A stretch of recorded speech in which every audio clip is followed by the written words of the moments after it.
தாய் தமிழ் உறவுகளுக்கு வணக்கம். துணை பொதுச் செயலாளராக பிரபல நடிகர் நியமனம். துணை பொதுச் செயலாளராக பிரபல நடிகர் நியமனம் என்ற தலைப்பில் இந்த காணொலியை நாம் காண்கிறோம். இந்திய ஜனநாயக கட்சி ஐஜேகே கட்சி, இதன் தலைவர் பாரிவேந்தர் என்ற பச்சை முத்து.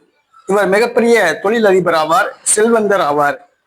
இவர் ஐஜேகே என்ற ஒரு பெயரில் ஒரு கட்சியை நடத்தி வந்தார். 2019ஆம் ஆண்டு திமுகவுடன் கூட்டணி அமைத்து பெரம்பலூர் தொகுதியில் வெற்றி பெற்றார்.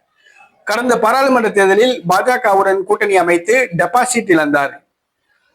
அந்த கட்சியின் துணை பொதுச் செயலாளராக பிரபல தமிழ் திரைப்பட நடிகர் ஆர்.கே. சுரேஷ் நியமிக்கப்பட்டுள்ளார். ஆர்.கே. சுரேஷ் பாரதிய ஜனதா கட்சியில் பயணித்தவர்.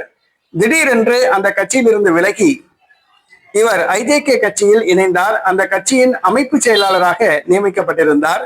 தற்பொழுது அவருக்கு பதவி உயர்வு வழங்கப்பட்டுள்ளது. ஐஜேகே கட்சியின் துணை பொதுச் செயலாளராக ஆர்.கே. சுரேஷ் நியமிக்கப்பட்டுள்ளார். ஆர்.கே. சுரேஷ் ஒரு பிரபல தமிழ் திரைப்பட நடிகர் ஆவார்.